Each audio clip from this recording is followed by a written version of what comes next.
fantastic to have all of you here. With that, I will introduce Shane Riley with Optimal Dwelling Spaces. Hello, nice to meet you all. Thanks to Tracy and Matt for having us. First, a little housekeeping. I would just love it if you're curious enough to sign up for my email list to keep you up to date on the hot EMF topics. I will start. Thank you, thank you. I saw Shane at an event that Humans for Health Freedom put on.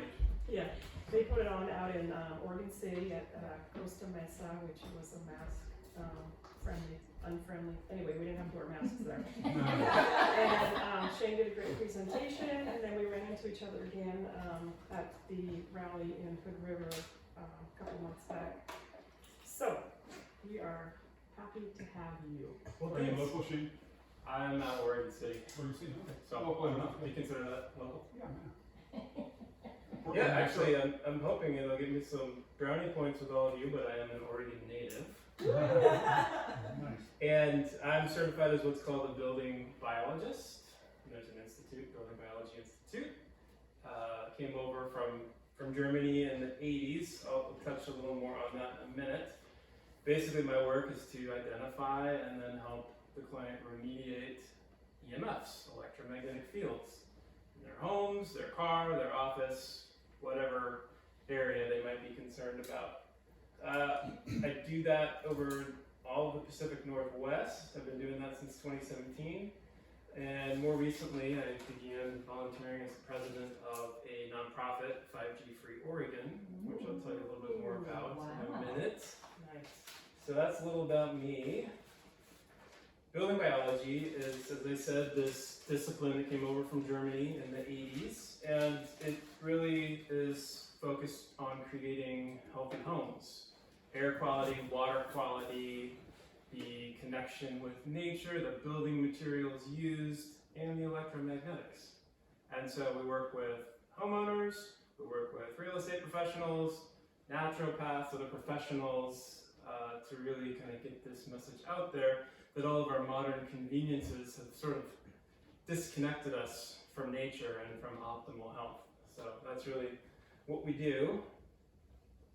But I wasn't always that person up there in the top right, waving strange meters around. And once upon a time, I was actually a firefighter paramedic, and it was a job that I had worked really hard to get into, and I loved it, absolutely loved it.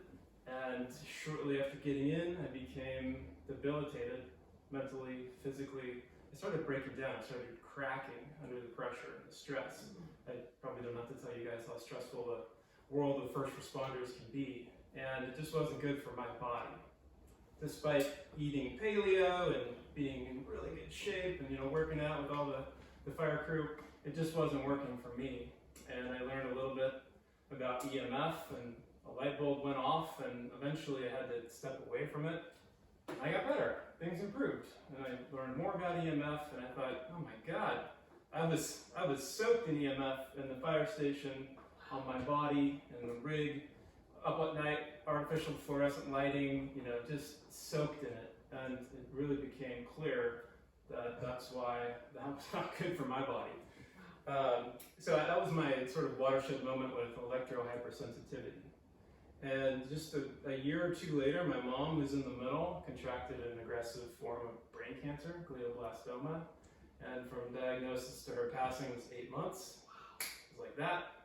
And, obviously incredibly shocking and just terrible times for the family. But after she passed, I was able to think about her home and how she used technology, always with the cell phone up to her head, iPad on her nightstand, Wi-Fi blazing away, power lines out, 10 feet outside of her second-story townhome window. And it was like, oh my God, it happened again.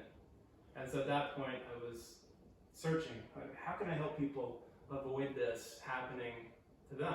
And I found Building Biology Institute and started running with it. And then more recently, my daughters, Josie and Samantha, who are there on the left, as they enrolled in the public school system, and became very concerned with the amount of EMF, particularly wireless Wi-Fi, that they're exposed to for multiple hours per day. And this opportunity with 5G Free Oregon came up, and so I kind of jumped into that and decided it was time to really start bending my expertise into that realm to try and protect school kids. So that's how I got to be a building biologist. But let's talk about EMF, the EMF issue. I'm going to start kind of huge 30,000 foot view, and we're going to dial it in, and before the end we'll get practical on things you can actually do in your house to lower your exposures. But this is really an environmental toxin on the level with mold or lead in drinking water, asbestos, radon. It's really right in that same arena for me. It's just a little more mental gymnastics to get with it because it's invisible, it's tasteless, it's odorless, a little bit different from those other things. But to take you back to high school, this is the electromagnetic spectrum. And what we're talking about with EMF is the various forms that energy takes to go from point A to point B in the universe.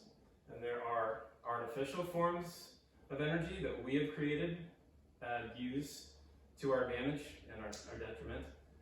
And then there are EMFs that have been around forever, sun, lightning, the Schumann resonance coming out of the earth.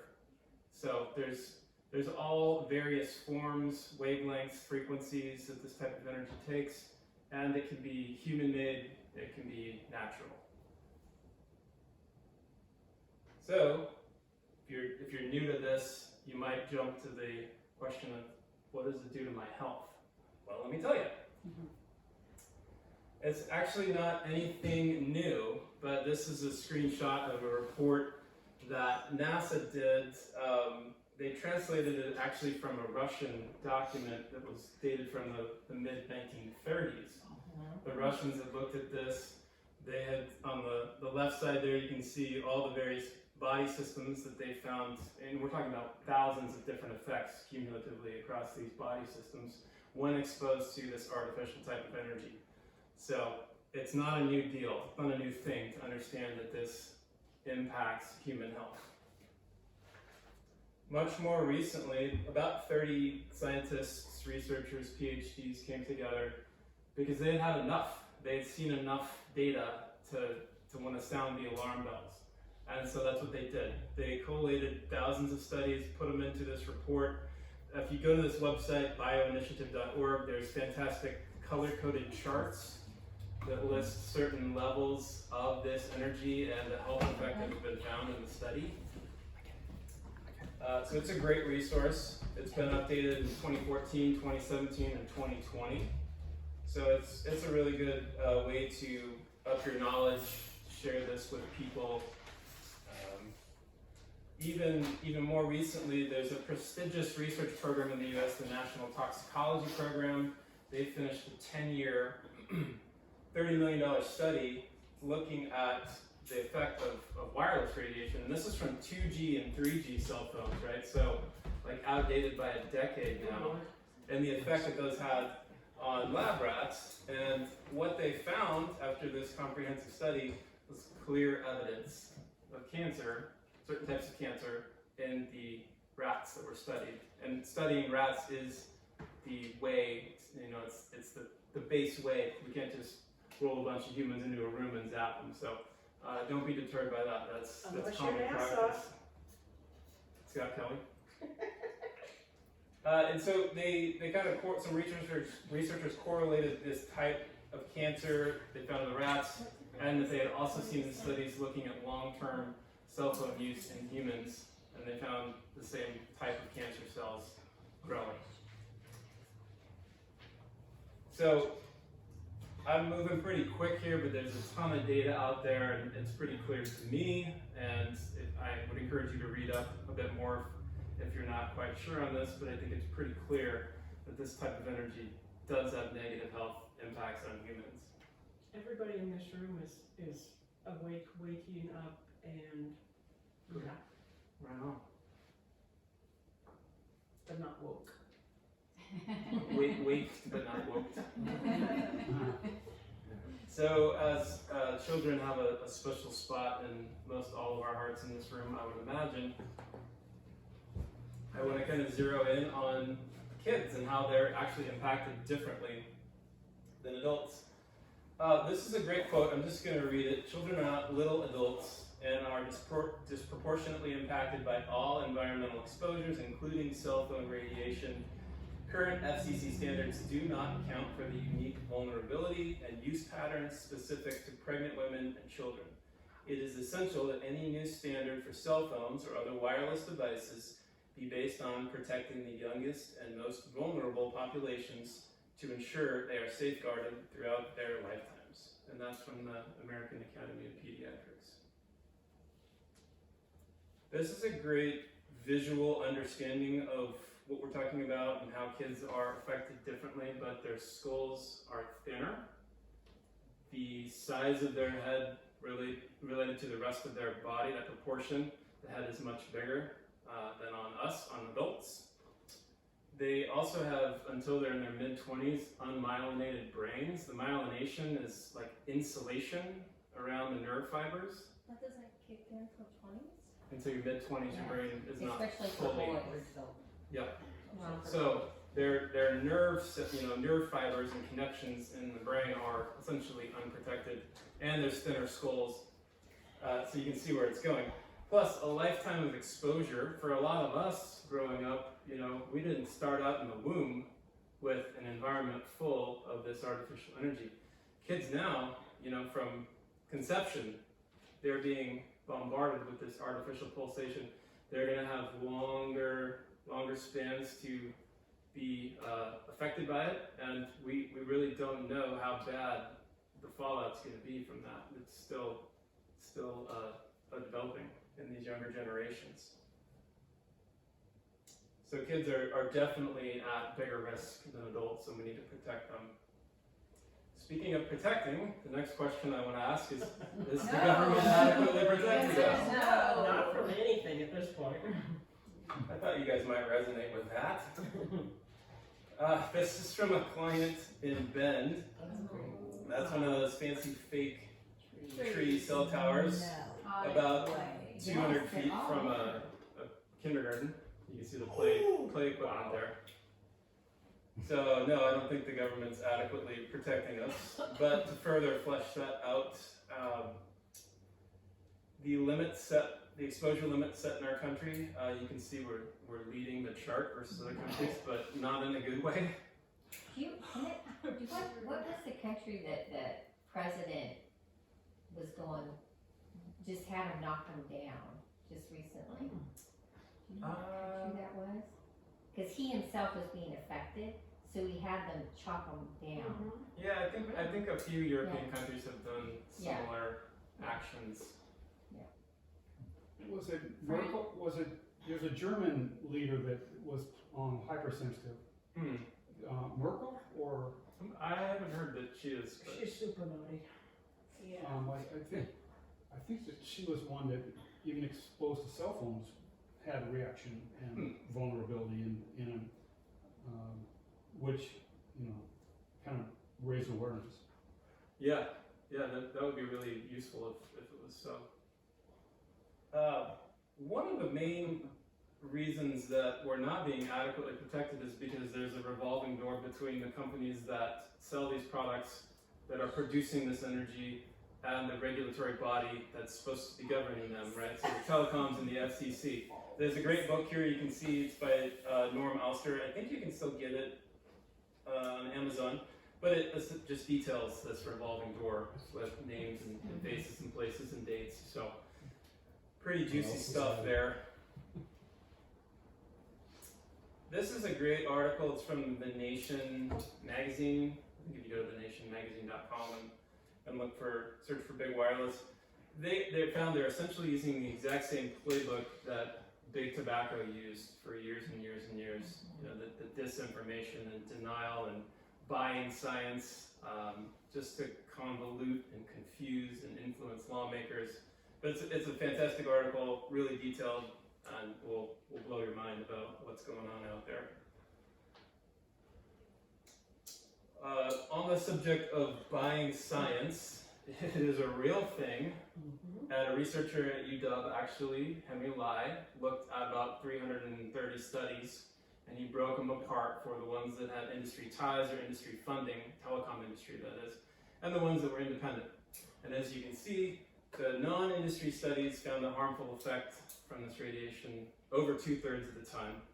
The industry-linked studies, less than 1/3 of the time. So, kind of makes you scratch your head a little bit. Follow the money. I still have to scratch my head about that 30%. Even the non-industry studies having no effect. Oh, I guess it all depends on how how it's it's set up. Yeah.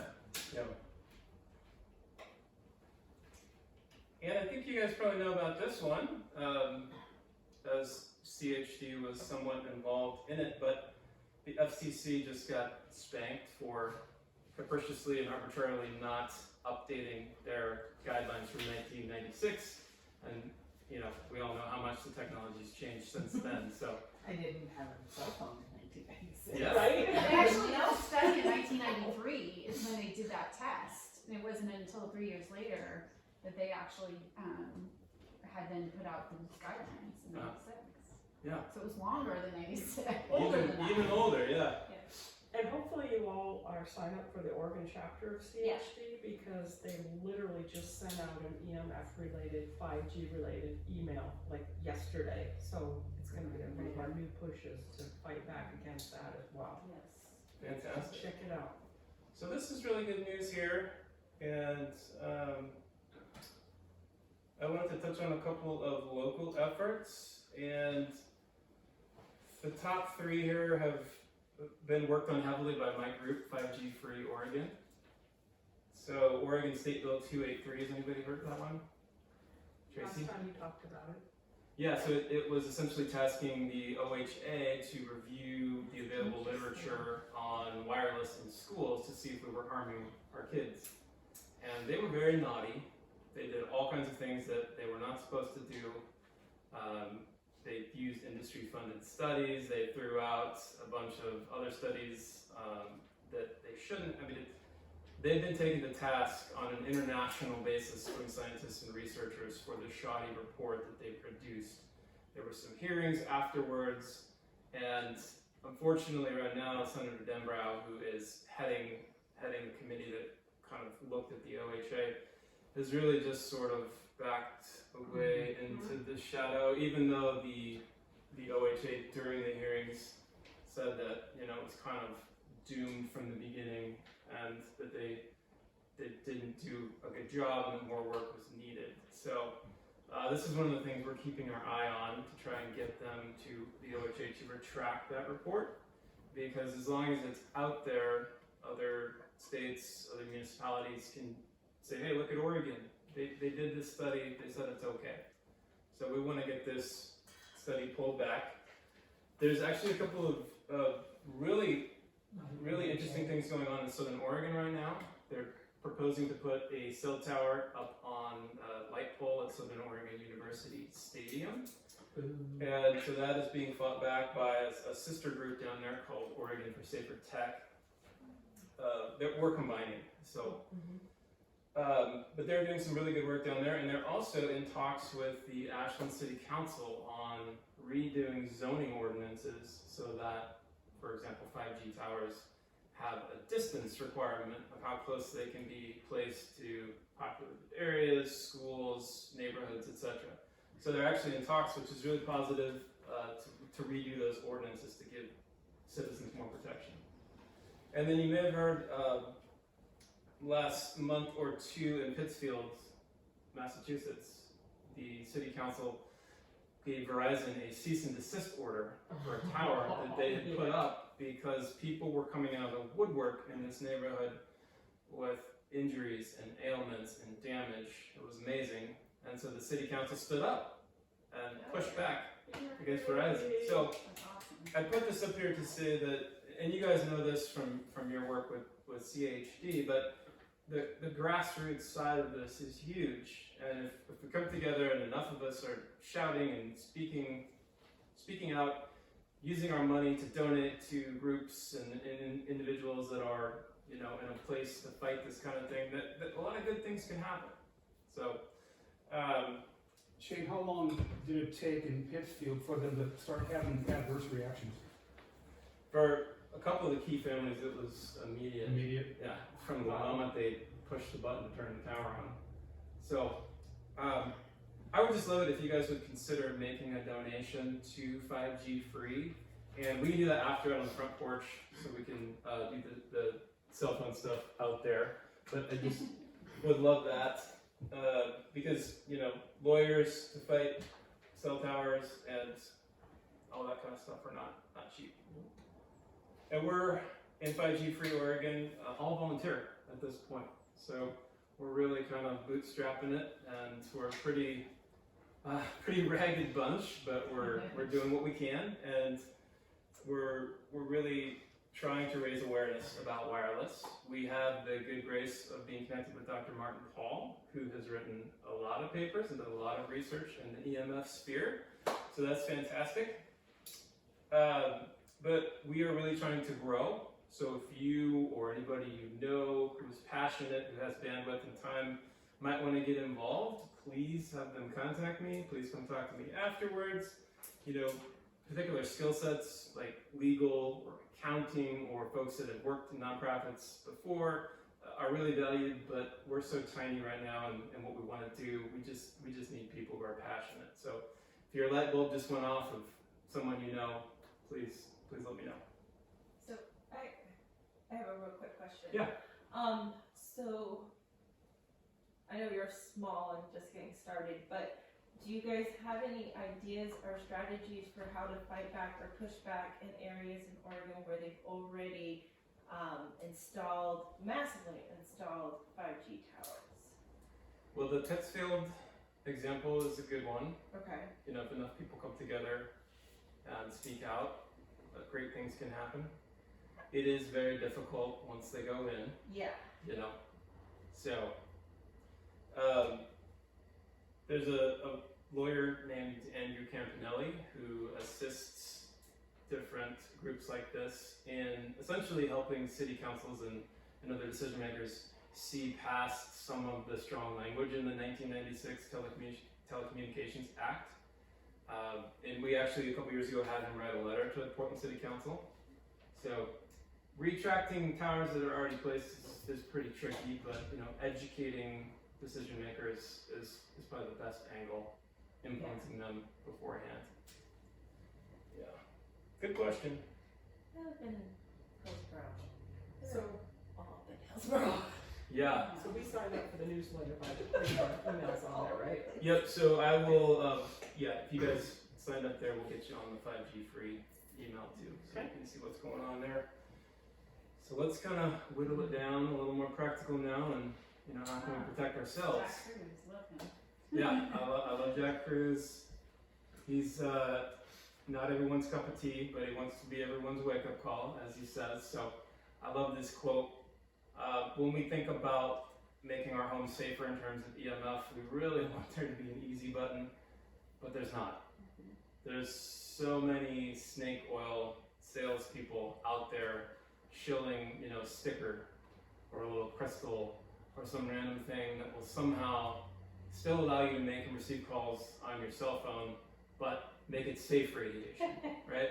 So it's like breaking the known laws of physics. And if that were so, these companies should, you know, probably get the Nobel Prize or something like that. I'm But wearing my crystal coke today. so, and I understand these things are appealing to us. I just really encourage you all to not make them your first line of defense, but actually do remediation on the products, the power coming into your home, the lighting, all these little things. And if you have some money left over after remediation to spend on some of these products, you know, more power to you. But don't put the cart before the horse, because I don't see them change readouts on my meters in this kind of energy. So it'll be helpful to kind of define, what are we talking about for in-home EMF? It can get a little confusing. Oh, I measured this with my meter, I measured that with my meter. Well, what setting was it on? what EMF type were you looking at? So there's 4 main types, and they're here on the screen. 4 buckets, if you will. So artificial lighting, radio frequency, or RF, or microwaves, that's anything wireless, cellular, Bluetooth, radio, all those things. And then these 2 AC, those have to do with our power system, and the power delivery and the flow in and around our homes. AC magnetic fields, AC electric fields. So I'll just unpack each of those a little bit. So I'm just, quick question, so I guess dirty electricity isn't up there, is there a reason why? It's not one of the 4 main, but it's, I have it on here as a subset. Yeah. I can't fool Tracy. Sounds like Tracy needs to just join the, Well, I actually am, have been a little bit involved, but I'm gonna talk to you about that afterward. Sounds good. So artificial lighting. We have created alien suns in our house. They emit a vastly different spectrum of light than we see from what the gold standard is, the sun. They also flicker. If we took a slow motion video, you know, if these were LED bulbs, which I don't think they are, because Tracy and Matt are on it. Some of them are still. We're replacing them. So with- that's why we haven't done. when they go out, we So that do kind of incandescents. I don't So- buy anymore. Let's just say this was an LED, and if we took a slow motion video and played it back, you would see that 10 to 20,000 times a second it's flickering in the case of some fluorescent lights. And this is why people go into Walmart and they're like, oh God, my migraine's coming on. You know, it's the fluorescent lighting in the ceiling. haven't they been telling us, swap out to LED, they last forever? They have. They're giving you a half truth. Oh, it's energy efficient. It'll last forever. Well, is there a biological downside? Yes, there is. And those things are listed on the screen here. And also, as a result of being energy efficient, they produce what's called dirty electricity, or line noise, voltage transients, that then get onto all the wiring in your house and radiate out into the room. So we want to stay away from LED and fluorescent light bulbs. We want to use incandescent if we have to be inside. They put a ban on incandescent stuff, They didn't. so they're still available. You can get them. Oh, yeah. But they're hard to find. I mean, They Yeah. are. you can't just go to But the you store. go, if you go online, You can get them at Amazon, other light bulb warehouse type places. Yeah, it's hard to go into Home Depot and find them. We hate Amazon. Yes, we do. I know, but They traffic children. Yeah. They still sell them for things like You can refrigerators find and them in other locations. You can't even find them at Home Depot yeah, sometimes. I think so Yeah. too, yeah. I mean, Yeah, I was we're at the bottom talking shelf in the about, corner. I think about it It's over like, there. you know, if this is gonna improve my health, make me more optimal, make my brain stronger, to do more good work in the world, maybe I'll buy something from Amazon, you know, to make that happen, but I'll try and avoid it. Right. so you're saying that the LEDs, even if you're not close to the bulb, it's creating noise throughout the power system? Yeah, because it is connected to all the wiring. Alright, so I don't wanna sound like, you know, QAnon or anything here, but We're all QAnon here. Ish. So if I have LED in my garage, it's gonna affect my whole house? Yes. I just replaced those lights. So I listened to a talk where a guy said that the government can listen to you through your LED light bulbs. Uh-huh. That they're actually transmitters. There's all kinds of crazy things they could do. Yeah. Yeah. So is that true? I don't know, I haven't seen anything on that Okay. specifically, but Let's just say we have open That just- minds to what. I mean, they can put a laser on your glass and hear what's going on inside from the outside. Well, yeah, Well, they that can, makes they already sense, hear yeah. on our phones. There's all kinds of crazy The stuff. satellites No, I can see got the us and privacy hear phone us. from John Miller. Good job. Okay, so bucket one, artificial light. Yes. Okay. And you know, there's mainstream awareness of this type of EMF, which is nice. You've probably heard about blue light, problems with blue light, messing up your circadian rhythm. That's what we're getting at here. Wait a minute, what about the blue light bulbs we get for Autism Awareness Month? Is that the same thing? Blue by itself is really, we never see blue with sun by itself. Blue light It's is an not. isolated signal. So I would probably avoid that. You should do red. Get some blue balloons. Oh, that's cute. Just don't inhale helium. Okay, so the two that have to do with power, and we'll get to dirty electricity too. The first one is called AC electric. I think of it like this image with the electrical fingers dancing around. And this field is created from just the presence of electricity. So if there's a lamp right here and it's plugged into the wall, but it's not switched on, just the presence of that electricity, this electric field pollution is going to be coming off the lamp, even if it's off. What if you unplug it though? That's what I was told to do. Yeah, if you unplug it. But then we're thinking about the wiring conduit in the wall that's energized. You know, there's many places where it's kind of static energy just sitting there, and these fingers are coming off. Okay. So the higher the voltage, the stronger this field will be. You know, power lines, electrical wiring, pretty much anything that plugs in, like a blender or a lamp, whatever it might be, that keyboard, this computer, they're going to have this. This is thankfully generally easy to shield or reduce, or you can move the chair a little bit further away. You know, it's generally like a 3 to 5 foot bubble that this field comes out. So it's relatively easy to get around and to work away from. The difficult side of this coin is the AC magnetic field. So it's kind of like that honey badger meme from a decade ago. Like, this is an extremely strong type of EMF. This is produced when current is flowing. So when we turn the lamp on, or when current is flowing down power lines, You can hear it crackling. this is coming off. The hum. The energy, the hum. Yeah, it easily cuts through most modern building materials. The only type of material that can shield this is very expensive, very high-end, hybrid alloy metals. So this one is really tricky, and we don't want to be by power lines, and if we have big magnetic fields in our homes and it's not from a power line, generally we can work with an electrician and get it figured out. But if it's a power line, you gotta move. This type of EMF is well studied and strongly linked to leukemia. Yeah. So we don't want to mess around with this. Car tires. Yeah, that's Hard Yeah, right. so anything that spins, steel belted radials, they can produce this. The motor in a blender, the motor in a fan. Power lines, how far do you need to be away from power lines? It depends. If we have Big underground. system of lines, small neighborhood system, you know, the distance is going to vary. There's not a hard and fast rule. Okay. It can vary at time of day, you know, 6 o'clock when everyone comes home, turns the oven on or whatever, it can go up 50%. And in the summer, when everybody's using AC, it can be way up. So there's a lot of variance. Underground power lines? Underground, I actually have a video on my YouTube about a nice new subdivision with all underground lines, and I found this massive magnetic field that was just going for blocks and blocks and blocks. And I figured, I traced it to where the subterranean power drops were and the main feed lines. So you're not always safe with that. It's generally better, but you're not always safe with that. So having a meter, you know, it's a good way to verify. Buy one of these and just take a walk.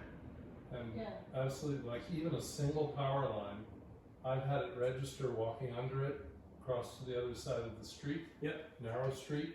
Yeah, All the so you difference can in the see world. how far would I need to be away from this. If you're looking at a new home or a rental, And, you know. and these high tension things, like it'll go batshit. Yeah. Okay, since we're talking about meters, my husband has an EMF meter. It's a small little one because it's Jason Bottom's this one and it's real small. But it doesn't do 5G. Are there meters out there that now can pick up 5G? Yeah. Okay. Do you have a recommendation of one that would do 5G? Or do you sell them? Or use them? That's how we Yes. promote you. Yeah, if you will, I have one in my kit over there. You can take a look at after, or you can always email me after, and I Okay. can give you a link for that. Okay, I will. Yeah, and I've got a few slides on 5G here and kind of where it's at and how we should understand it at this point. Dirty electricity. So this is kind of a subcategory of the power system EMFs, but it's essentially noise. And this is my oscilloscope, and the red line is the 60 hertz power from the utility. Nice, clean, smooth line. And the yellow is the dirty electricity noise in this house. Looks like a caterpillar, looks like fuzz. And it rides on top of this red roller coaster, if you will. And you know how I said that electric field comes out into the room 3 to 5 feet? Well, this stuff is on top of it. So it's additional noise, additional dissonance, you know, that your cells are tuning into and being like, oh God, what is that? So it's additive to electric and magnetic fields. It's the complete inverse of the other pattern. Yeah, the way I had it set up here, it is kind of out of phase. I'm out of time with that. But a lot of the modern electronics, LED lights, like we mentioned, dimmer switches, variable speed drives. So if you have a fan or a pool pump that has variable speed motor on it, you're going to get a lot of this. Switch mode power supplies, you know, on a laptop, that brick that's in the middle of the charging cable that steps the voltage down from the wall to something that won't make your computer explode. That's creating dirty electricity. So modern electronics, there's a lot of places and things that are producing this in our homes. So the dimmer switch, when you start turning it down, you can hear the light bulb go.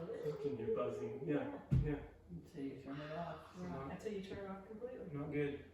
Now this one, it depends on the part of the spectrum, and I don't want to nerd you out too much on that. But that can be a little bit difficult to mitigate. But generally, and Tracy and Matt have some in their home, but there are capacitive filters that plug in.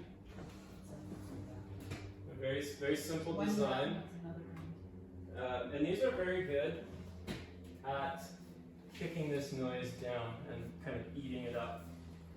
So, dirty electricity is something to be aware of, and there is generally a lot you can do about it. Okay, the one that gets all the hype. Shane, question on the dirty electricity, does it relate back to the wiring itself, or just what's connected to the wiring, or both? I mean, is there faulty wiring that's the cause, or not? Is it really what everything's connected to it? It's the devices. Okay. And the wiring throughout the house is just the highway that it has access to. Okay. Yeah. So radio frequency, or RF, or microwaves, or wireless, a lot of names. Anything that sends and receives a signal wirelessly. You know, 5G, 4G, LTE, Wi-Fi, Wi-Fi 6E, Bluetooth, GPS, location, NFC, you know, radio, TV, anything over the air, right? And it is absolutely jam-packed in the airwaves around us. This image is the frequency allocation for the US, and you can see there's, I don't know, 400 little tiles and segments of different bands that the military and the medical and telecommunications and public safety and are using, all injecting their own frequencies and their own things into it. So the air around us is just jammed with wireless. Smart devices too, right? There's such a big push now to make our homes smart. Those devices do it as well. The average home that I go into, like 15 to 20 devices I'm finding, and half of them are more, you know, the clients are like, oh, I didn't realize that. I didn't know that was wireless. It's just kind of taken us by storm, and all this convenience and this cool new technology. You know, we're filling up the inside of our homes like the outside airwaves there in that chart. So, in this type of wavelength, you know, we saw that chart at the beginning, spectrum, per second, thousands to billions of up and down oscillations. Like you can't even really get your brain around that. But it's violent, coherent, focused energy that has only been around, you know, 30 years, most of it even less. So this is bad news, and this is the biggest problem I see in most of the homes I go into. So if you get this right, and we'll talk about how to do that, it makes the biggest bang for your buck. Shane, I tried to hardwire everything in my house. I did read that you can't really turn smart TVs that wireless off. Is that true? It's a good question. It really applies to a lot of the smart devices. You plug an Ethernet cable in, maybe you even go into the settings and turn the Wi-Fi or whatever off. A lot of times they still transmit. So you leave them on a power strip, you leave it shut off until you need to use it, or you void the warranty and you open the case up and you find the chip and you yank it out of there. If it's like an Apple TV or, you know, a Roku, you can wrap that in 2 or 3 layers of foil, or do the power strip thing. So I have a Sonos speaker right behind that couch right there, and it's wrapped in tin foil because I'm still getting the signal off of it. And so I was like, well, I'll fix this myself. Wrap it in tin foil. Yep. Shouldn't be getting the signal anymore. Not anymore. I mean, even with the tinfoil, I'd be saving it. Anyways, we'll talk later. Well, it's still offensive. I don't think so. Mine haven't been. That's Well, interesting. I definitely had, it doesn't have a grounded prong as well, so because of that as well, I was getting high readings. And so that's why I wrapped it. Okay. Let's talk about the elephant in the room. Dun, dun, dun. 5G, the 5th generation of wireless technology. This is not to be confused when you look at the available Wi-Fi networks and you see one that says 5G HD, 5 gigahertz. That's actually Wi-Fi. That's not what we're talking about here. So no, you didn't get your home infiltrated with 5G ninjas. 5G is the 5th generation of wireless technology, and if you think back to when we had phones that couldn't send a text message or couldn't do apps, and then the next generation of phone, 3G to 4G came along and we could then do those things, that's what we're talking about here. 5G is like a massive evolution of that change, and it's essentially going to be what's called the Internet of Things. I don't want to get ahead of my slides here. The Internet of Things, where millions and millions of new devices and things are all interconnected. Essentially, like your fridge can sense when the milk is low and arrange an order with the grocery store and have an automatic drop-off by drone to your front porch in an hour. That's what we're talking about here. Faster data transmission speeds and the Internet of Things. What could possibly go wrong? Will it work with our vaccine passports? Yes. That's the whole Will it idea. work with our vaccine passports? Absolutely, yeah. Your passport will be on a chip inside your. Yep. Yeah. Just scan your forehead. This one did, I see. So there's a lot to kind of know and be concerned about with 5G, but I tried to put it all on this slide, so let's just jump down the list here. But a huge difference between 4G LTE and 5G is the way the radiation comes out of the antennas. 4G LTE, it's, we've all seen those big rectangles up on the towers, and it's like a shotgun 24/7. It just sprays out in as big a pattern as it can around the clock. 5G is taking smaller antennas, and I have some pictures, smaller antennas, and it is able to there's multiple little tiny antennas within that big brick, and it's able to focus in, essentially like a laser, like surgical precision, to deliver a lot of power and a lot of data transfer into one tiny spot, right? So That's why the jab are going to start falling dead. yeah. So it's like comparing a shotgun, to the They already are. They are. to the They Death are. Star. Worst Dude, day. sorry, Sorry. No, it's not, but I saw, okay, so today I saw an ambulance and a fire truck at the LA Fitness while I was filling up my car, at Fred Meyer's in Hillsborough, and Matt came home, he had a lunch at the Thirsty Lion, and so he was at the Thirsty Lion about the same time, and there were 2 ambulances out by the Thirsty Lion too. I mean, they are. Oh, yeah. It's starting for sure. So Shane, if you buy a new phone, can you disable the 5G? Well, they say you can. It's What hard is- hard to know for what's sure if his it'll name? actually behave. What's the gentleman's name that spoke John at Miller. Steve's John house? Yeah, Yes, John Miller. you might know. Well, you bought one of his phones. What did you say that's a 5G? I bought one that didn't have 5G. It's probably They the said, same. so if you get this, So that was all too simple. So, because this is a question my husband has, and he works for Intel, and Intel's not responding. His manager's getting frustrated because he made his manager do it for him. His manager doesn't understand why they're not responding. But he's reached the point where they are forcing a computer update where he has to get a brand new computer, and he is concerned that they will be able to put a 5G wireless chip or device on a computer. Is that a legitimate concern? There's going to be in-home Comcast, T-Mobile, 5G boxes for sure. Yeah, using some of these new features. Even if he doesn't have one of those, because we don't have wireless in the house, we have a modem, hardwired modem, and no router, just one little hardwired modem. But even if there's a chip, it could still be transmitting, is the concern, correct? Well, it could. We can test up to about 10 gigahertz right now with meters to know for sure. So there's a possibility that could be using some of the higher frequencies. Right now we have C-band, which is closer to a Wi-Fi type signal frequency. So I would think with the meters that are available to us today, he would be able to know if the new laptop is misbehaving. Yeah. He figures the reason work's not responding to his boss is that the answer is yes. Probably. Yeah. Okay, so the way the radiation comes out of these antennas is much, much different.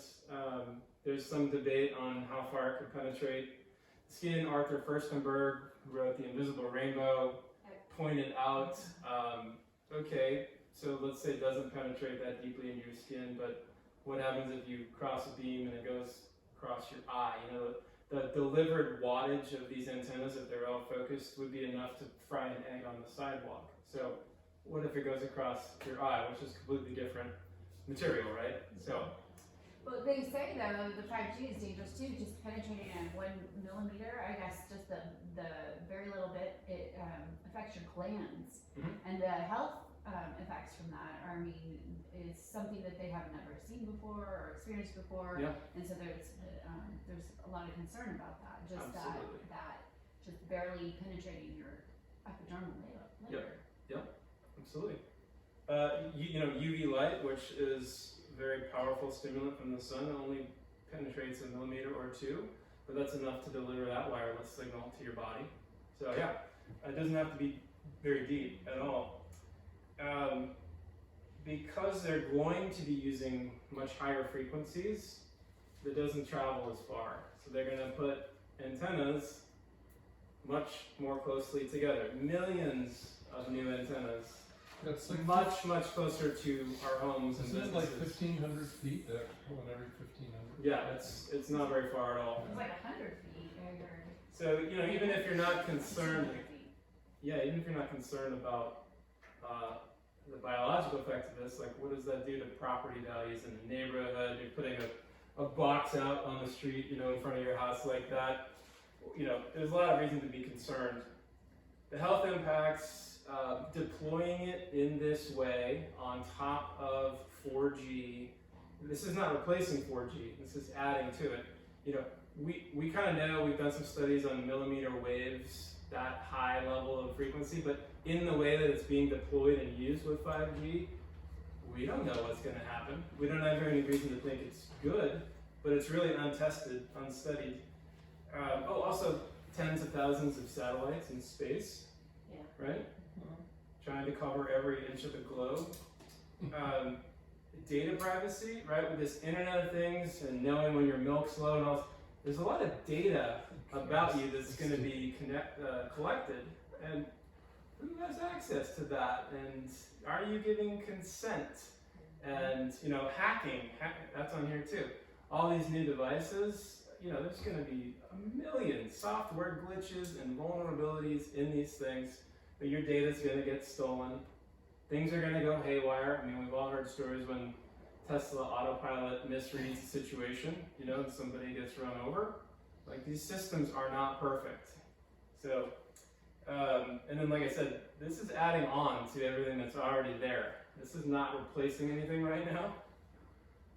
So, anybody want to take a crack on is 5G inhibited? Absolutely. Absolutely. Holy shit. I believe it. We're right here. Yep. Oh, good, you guys are in a that? What is that? So this is a great website. You can see it at the bottom there, but it essentially is for anybody who has a phone that has 5G capability. You can download this app, and then your phone kind of reports to this company when it gets a signal, a 5G signal.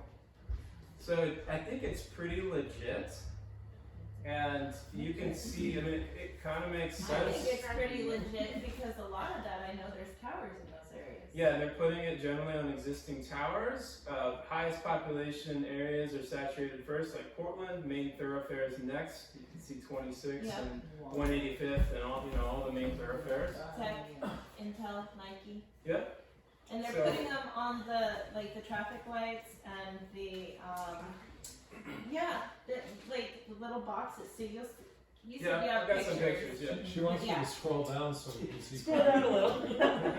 She wants to see Tiger. No, it's not allowed now. It's gonna be purple there too. So wait a second. So right now that's what we're seeing for 5G signal. But what did they envision? Do they envision everything to be purple? Yes. Like, is that the goal? But here's the thing: the business case for 5G, despite what you see on the commercials on the football game or whatever, they're having a hard time building the business case for this right now. Like getting enough money to actually propagate it out. It's kind of unclear if the terrestrial stuff is going to cover every square inch of the globe. They want to do that with the satellites. I think big cities, main thoroughfares are going to be the most saturated areas. I don't really, besides like in-home products, I don't think rural will see a ton of this anytime soon. So that's a top tip here is the lower population density area you can live in, the longer it's going to take for this stuff to get there, if ever. Getting some defensible space around you, some acreage kind of thing. The sort of nefarious goal of a lot of governments is to use 5G for surveillance. Mhm. Because like in China, there's a great book called The Perfect Police State. But the reason that China has 5G everywhere is because they have cameras everywhere. Yep. And these Internet of cameras Things. are capable of registering, emotions and doing facial recognition. Yeah. And to do that level of analysis, you need fast. Internet. Absolutely. Social credit system. And I mean, because they're doing this in real time, Mhm. where they can spot things in real time and then react to them. Yeah. Yep. So Absolutely. So here's some examples. On the right there, that's an existing what we call a macro tower, a 4G LTE tower. The bigger rectangles are the 4G type of frequencies, and the smaller rectangles are pumping out this C-band, mid-band 5G. In the middle, this is downtown Portland, this is southeast Portland, and you can see Yeah, so this is the power supply and the brains, and then the little canister is the 5G antenna. Yeah. This is in Gresham. Okay. It's some of these small bricks, but they're arrayed in a 360. And then this is what's called the strand mount, which is on wire you might see going across an intersection or in between power lines. So again, millions of new antennas, much closer to our homes and businesses and So the one on the right, is that a 5G tower? it's a mix. It's both. Okay. It's got macro, 4G, and then small cell stuff on it. Okay. So, And they don't need our permission to install them, do they? They are pretty much steamrolling municipalities left and right. Yep. In residential areas as well? Residential has been much trickier. They're generally going for cities' existing towers. So that's why, and I'll get to that. Tiger High School has one. It's easy to get kind of. Tiger High School has it on I've seen the tower at Tiger High School. Yeah, there's some in like Oswego outside of neighborhoods, South Shore Boulevard. These canisters. I haven't seen a ton like in a proper neighborhood yet.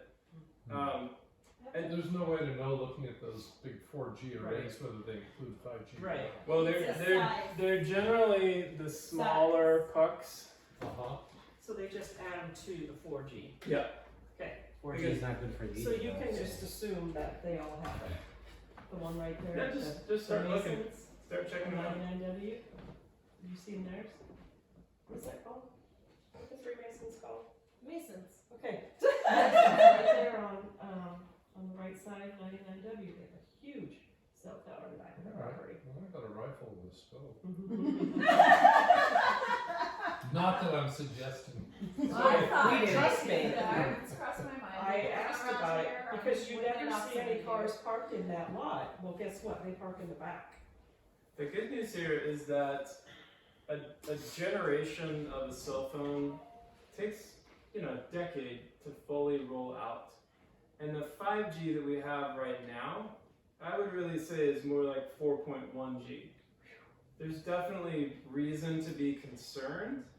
It's not good, and the way that the telecoms are rolling over decision makers is not good, but we actually do have some time to influence, to make a change. I highlighted some good activities going on in the state against the telecoms. So we have time to speak with and influence decision makers, parents at our schools, the general public, to educate them on what this is. And there's a pretty good playbook on pushing back, helping educate your city council on, we can redo our zoning ordinances so that they can't put these every 150 feet. Okay, let's look at that.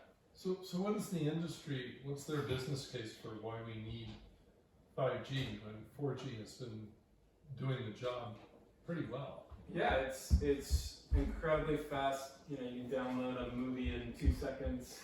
Everything's connected, so we will have even more amazing conveniences, self-driving cars and drone deliveries, and that's the shine they're putting on it. Yeah, but But is no, that the truth though? That's No, not. it's not. No, that's the half truth. Yeah. but I It's mean, surveillance. they can't make the case that like it's gonna save lives or it's gonna, something like that. Well, I'm sure they'll try.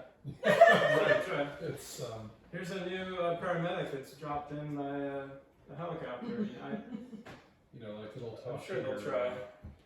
your internal diagnostic device that So let's is not none do of us this. anymore. Let's not get overcome by anxiety. That's an environmental stressor we don't need any more of, right? So I want to encourage you that there's time. There's things we can do specific to You're gonna be 5G. over here freaking out, going, my anxiety, Yeah. Don't put your head in the sand, little. No, I'm on this. So okay, let's get real practical. What are some of the top things we can do to offset EMF, to protect our homes, to protect our families, to make ourselves more optimal? Remember way back at the beginning, I said there's natural EMFs? Oh. Yeah, those have been around longer than we have, whatever your view on evolution is. Where'd you get that swing? I was out there reconnecting to my natural EMFs. Yes. You gotta ground your feet on the floor though. Yes, Right? So we're talking about Always barefoot. direct connection of your skin to the earth. Water is a great way to do that, go swimming. Love it. Direct connection of full spectrum sunlight into your Face. eyes and Oh, onto yes. your skin. Yes. Along those lines, a neighbor was telling me, and I had never heard this. If I'm wearing sunglasses and I'm outside, do I not get the vitamin D? On your skin? All I know is I don't wear sunglasses Jack anymore. Cruz says if you're by wearing sunglasses, you're blocking out all these beneficial rays from the sun. So I don't wear sunglasses. I don't wear them anymore. Okay, so what do you recommend for someone who has cataracts on their eyes but doesn't want to do the cataract surgery and the light actually is a problem? Hat. There you go. Genius. Yeah. Give her your hat. The cataract process will actually almost eliminate your ability to absorb UV. We get like 2%, we get a tiny little percentage of UV through our eyes. You can still do it on your skin. But this is like a complex system. So if you block this with sunglasses or you change the structure of the eyeball with cataract surgery, you're kind of messing the whole system up. So you would say I shouldn't get the surgery. I would say type in Google Box Jack Cruz cataracts, Kruse. and just learn a little bit about it. Thank you. Or on Brave or DuckDuckGo. Well, Because my I eye have to doctor was kind of hinting So around. Tracy, you said it blocks the UV, but what are the negative health effects of wearing sunglasses? You don't get the benefits of the sun, The the sun. beneficial UV It's an rays altered that- spectrum. It's just the same as being behind glass and being under these. It doesn't match sunlight. It Yeah, I changes just it. thought if my skin was still absorbing it, Yeah, like your it skin needed still it's should. not- vitamin no, D. you're- But I was you're being good. told Yeah. that my body would not actually be doing the vitamin D process at all. If I was think getting you're still gonna my make eyes. some Oh. D, but you're messing the system up. It's not gonna be optimal. Like my Okay, eyes are that's okay. sensitive, so I need some, I mean, they're like I can hear noises that people can't hear, and so my eyes are sensitive, so but if you're out in the sun, what you could do, you know, is wear your sunglasses and then be out there with your skin with the sun penetrating Yeah, your I skin. mean, you can tell I don't. But occasionally what you could do is go out and close your eyes. But if my eyes aren't open, there's still I have not to a see how far you can get with a hat. You're improving even if you close your eyes. I mean, if I'm you take face a to the nap in the sun sun, any chance I get. And here's the trick around here, like, when the sun first comes up, it's 40-some% red. There's no UV. Red is very healing.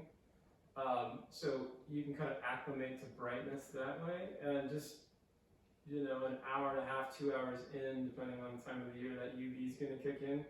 And then maybe you're just slowly acclimating 10-15 minutes at a time, kind of thing, without the sunglasses.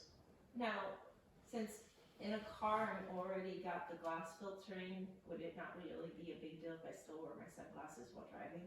Yeah, probably not a big. Okay. It's already alien. Yeah. To keep you out of an accident, I'd say wear your sunglasses. Yes, please, since you're a neighbor. Yeah. So Shane, do clear prescription glasses also block? Yes. So you have to be without anything on over your. if you order. Oh, Yeah, no so- UV protection, right?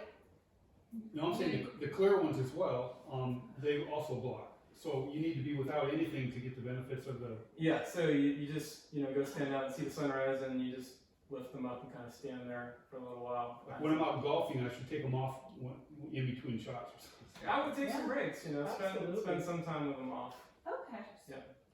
Well, and doesn't he say it's okay to look at the sun too? Like Before get the caught- before the UV component comes up, right. you can kind of look in that direction. He doesn't really recommend it if it's strong UV. Yeah.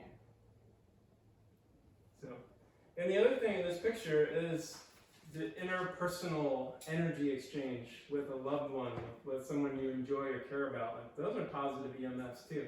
So this picture, that's like the full meal deal. That's my daughter and my girlfriend on the beach in Mexico Absolutely. with the sunrise, just having a good time. Oh, yeah. So this is number one. It's kind of surprising to some people, but this really offsets all this other stuff. Inverse square law. This is huge. This applies everywhere when you're thinking about improving the EMF exposures in your environment. It essentially says that a small change in distance from a source of EMF leads to, you know, a logarithmic drop, an exponential drop in the density of that signal.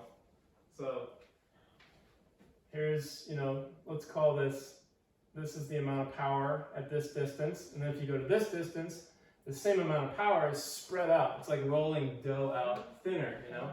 And it's a linear increase in distance, but an exponential drop in signal strength. So this informs us if we have a strong source of EMF, you know, we can simply move away. We can simply create distance. So it's a very powerful mitigation tool. Detection meters. These are the brands that I like and recommend to clients.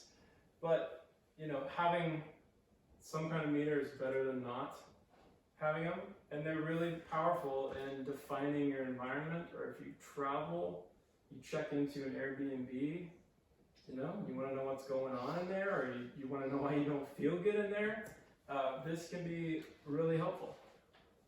So I actually have a couple of these over there for sale if anybody's interested in getting hands-on with them after. Number 4, then you take your meters and your eyeballs, and you assess the external threats. What's around you? Because a lot of this, especially wireless and magnetic fields from power lines, those penetrate windows and walls and, you know, shingle roofs pretty easily. So some of them are going to get in. And as you saw in that 5G slide, there's lots of different shapes and forms that these antennas are taking. And again, they're putting them in all these new places so much closer to us.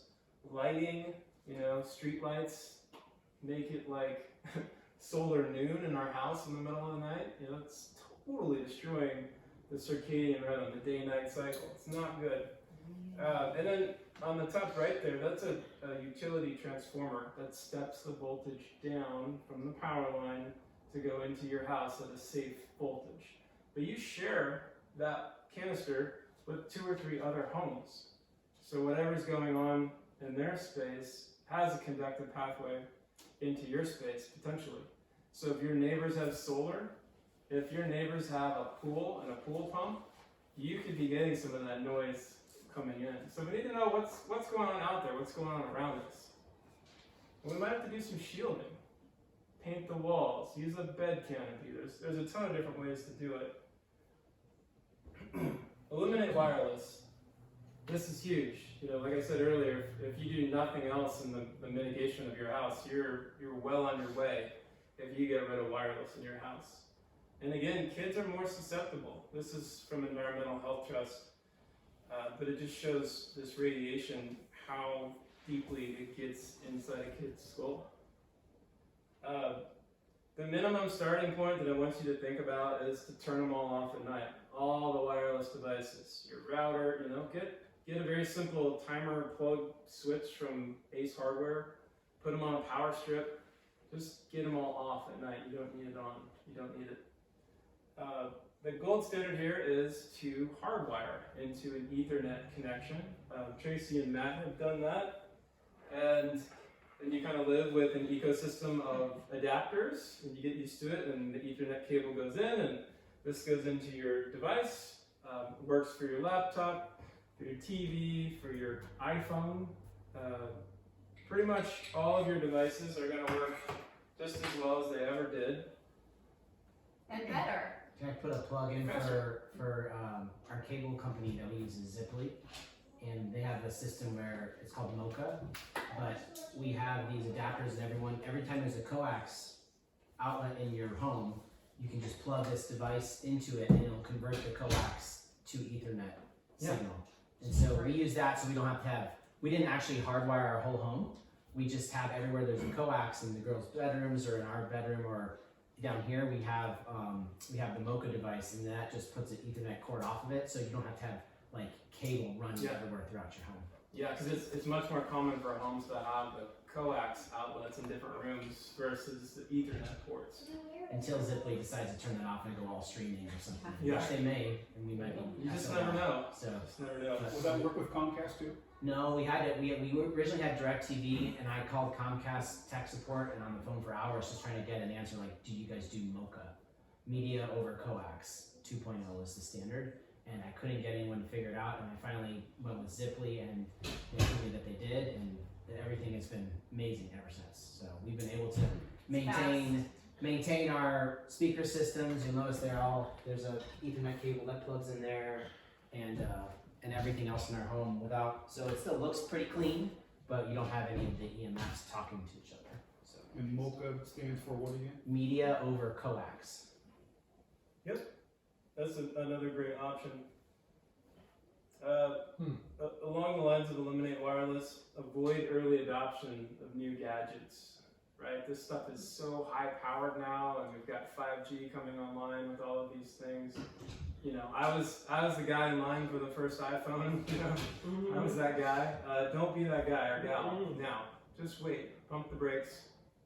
It's not worth it. We're still kind of discovering all the dark side of these new devices and working on getting around it. So don't be the early adopter.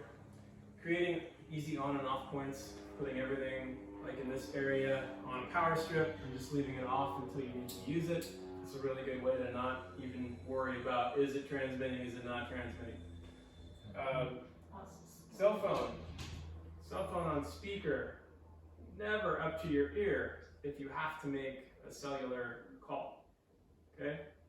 I've got some air tube headsets over there, which have a hollow plastic section here, so the electrical signal doesn't propagate up by your brain from the phone, just the sound. You can check those out. Sound quality is really good. And while we're talking about airplane mode, did you know you can get tricked pretty easily by your phone? The 3 smaller slides on the left are all configured. This is an iPhone. All configurations on an iPhone where it's emitting radiation. And you can see 2 of them have the airplane icon lit up.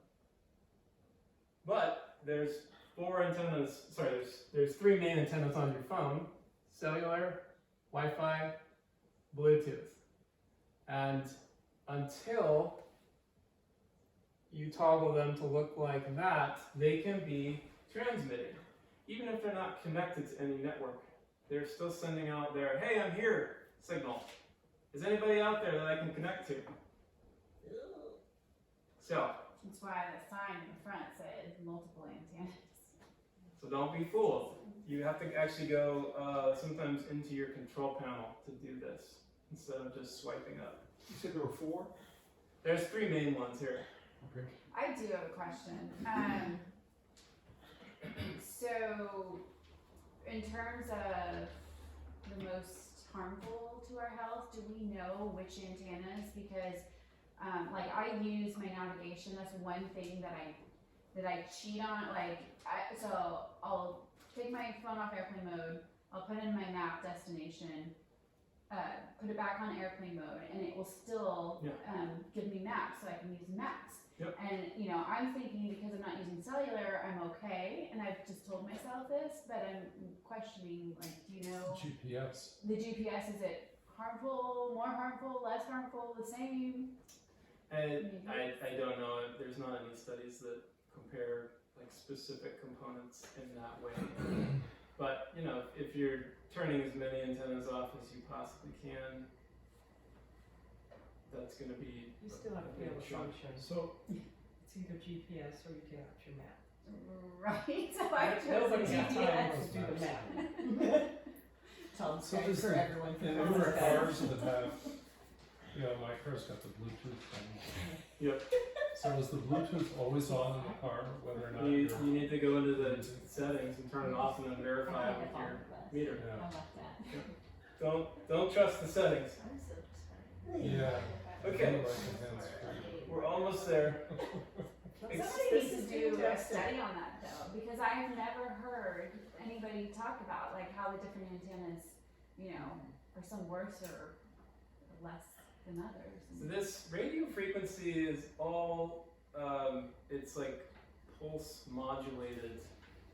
So any of this is really biologically active, like versus just a radio signal, like an FM radio. Oh, All this digital stuff, cell phones and GPS and whatnot, it's all there's pulsing added to the carrier wave. So yeah, I would love to see something like that, but I haven't seen anything so far. GPS triangulates off of satellite signals, but it's not sending a signal back to the satellite. It's reading the signal. So, but you know, your phone is giving off a certain amount of electromagnetic, even when it's on airplane mode. You know, if you have it in If you drive with your windows all down, you'll be okay. Because it'll let it out. We let everything else in. So extended use areas in your home, this is a big one. You know, your office, your living room, kitchen, bedrooms, think about where do you spend a lot of time.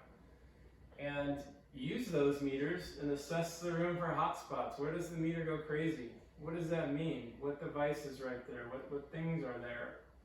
Experiment, unplug some stuff. What happens to the meter reading? Oh, okay, that's a problem device, you know. Do I want that in this space? Can I move that somewhere else? Can I switch it out for a non-transmitting one?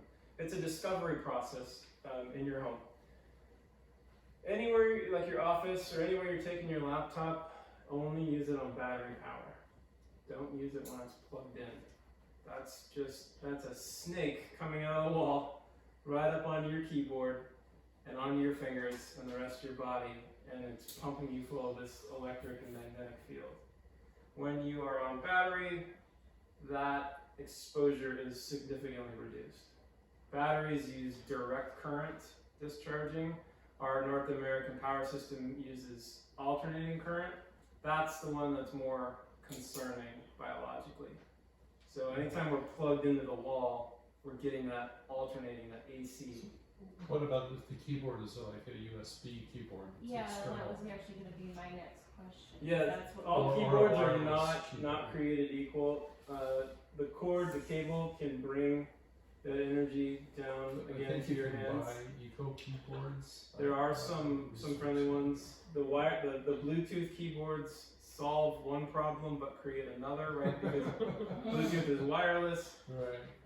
I like one that comes out of the UK that actually uses infrared, like the old style TV remotes, and is wireless. That's safe wireless because it's just light. Mm. So Do you have the website on that one? it's on my website, on my page, my shopping page. Okay. So that's a good one. Spaces.com. Yeah, you got it. So is there any safe distance from a laptop if it is plugged in? Well, no, because you're touching the keyboard. If you're like watching a Netflix show and you can set it down 3 or 4 feet away, that would get you out of the field. I try to operate off battery. Sometimes I'll plug it in, but I'm only using the mouse and not even touching it. Mm-hmm. Yeah, you can.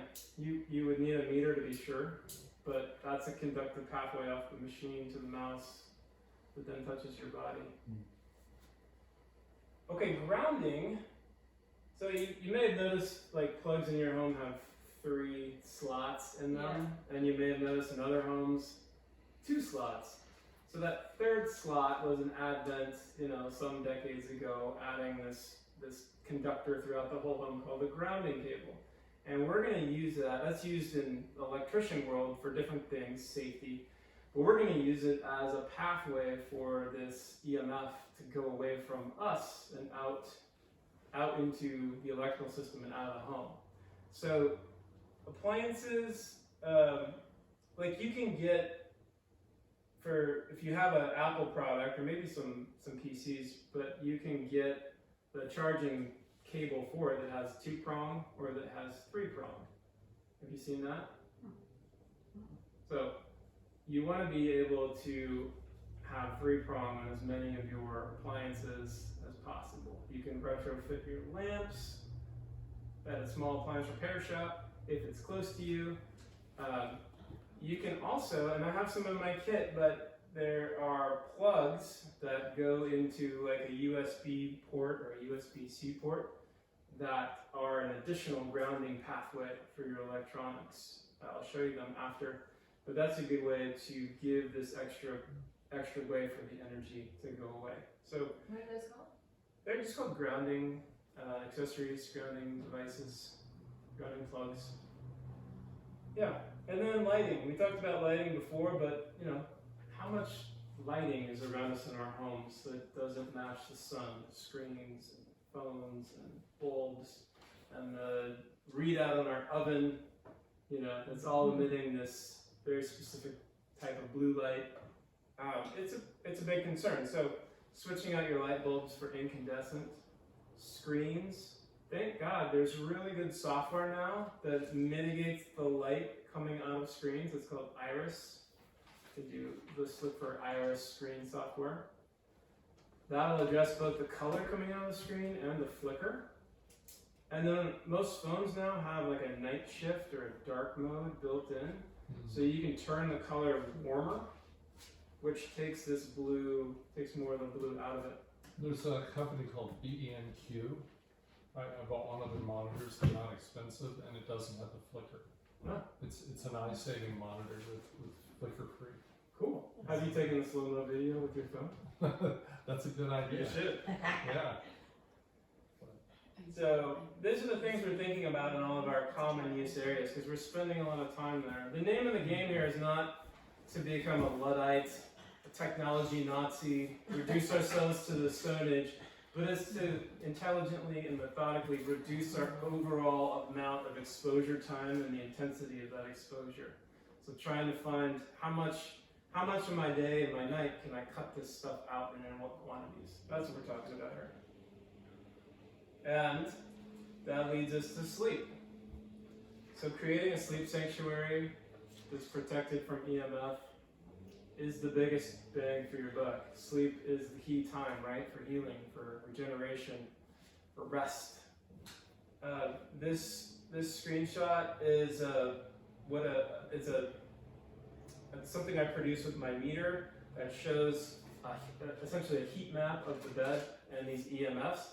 And this was, you can see the scale on the right, how intense it is. Green is good and purple is bad. And this was the bed surface of a 6-year-old child who was having some major behavioral issues at school. And I discovered that the wall baseboard heating, which was around her bed, was, cooking her alive in a type of EMF that's strongly linked with leukemia. And so they disabled the circuit breaker for this baseboard heater throughout the house. And we had this field elsewhere in the house too. And the kid immediately improved at school because this energy was gone from their sleeping time. So getting our beds right, and again, having a meter or calling a professional in is a way to verify that your bed is truly low EMF and your sleep's going to go, your sleep quality is going to really improve. Preparing for sleep, this is important too. With all these screens and lights and buzzy bright things, when the sun goes down, we can keep it real bright, right? We can keep it real bright. And so our body doesn't get that signal, doesn't get that circadian signal. So then we go from turning the light switch off and setting the phone down to hopping in bed, and we wonder why we're wound up and we can't sleep. So the type of lighting you see before bed within 2 hours, round about when the sun goes down, you want to be really conscious about the kind of light you see. Warmer, redder, dimmer is going to help your body. It's like firelight that we evolved alongside for thousands and thousands of years. It's softer and gentler, and it will help give you that signal. So you can get battery-powered red lanterns, you can use candles, you can get red incandescent light bulbs, certain areas of your home, certain lamps that you only use at night.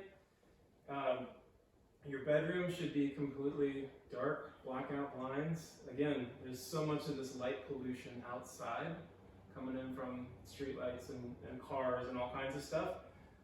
It only takes a couple photons to really disrupt your circadian timing and your wind down process.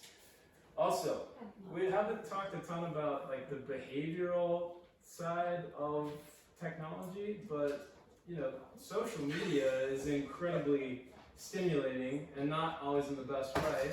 Certainly not before bedtime.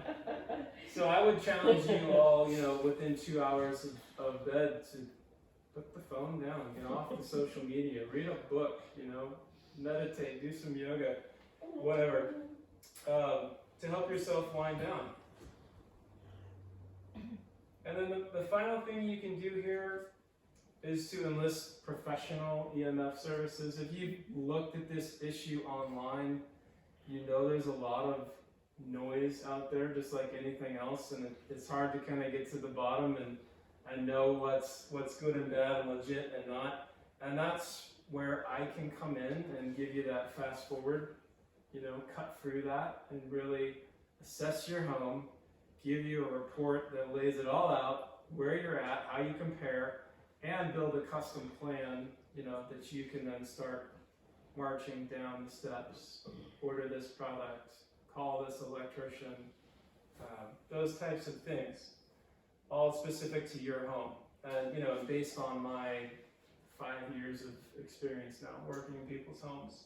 I can also come alongside you and be a resource remotely, so email, Zoom consults, on the phone, pre-purchase inspections before you sign that line. Make sure this new space you're looking at is good for EMF. Maybe there's just a certain part of the home or a certain type of EMF that you're concerned about, or they just put a cell tower in down the street and you just want me to focus in on that for a short amount of time, I can do that as well. And then, education, that's such a huge part of this, trying to get the word out and distill this in a way that people can kind of grasp. So presentations, I'm very active on social media. I put out a lot of info and tips, my newsletter, I've written a couple of ebooks. So there's a number of ways that you can sort of get the professional fast forward on this EMF stuff. And I would encourage you to just keep in touch. If you have any questions or are curious about what this might look like in your home, just let me know. And with that, well, thank you for your attention. And I guess if we have some time to do any questions, is that? We go as long as everybody wants to go. Okay, well, I'm good. So Tracy and Matt say, you need to leave. This is school We tomorrow. put our kids in bed. Yeah, you have to say. Yeah, just let us know. I have one thing to share. So Shane came to our house. This was like 4.5 years ago. I This think was like now. right at the beginning. Yeah, this was like the end of 2017. I remember it was right before the year, right before Christmas. Yeah. And I mean, he changed my life. Like, we made changes, and I mean, it took us a long time. It probably took us 1.5 years to probably do most of everything that we wanted, and it just like turning the electricity off at night like made such a difference in my sleep. I couldn't believe it. I mean, it was, it just completely transformed us as our family. But I want to say thank you because I love hearing that. it's great. Yeah. Thank you for sharing. I have 2 questions. So Yeah. first, do you do consultation for renters? Yes. Okay. Absolutely. Okay. Now renting is a little more complicated. Yeah. Sometimes you have to be sneaky with what you're doing, but yeah. Okay. And then the second question I have, I've heard multiple people talk about turn off the electricity at night, and we do reduce the electricity at night. But like, do you turn off the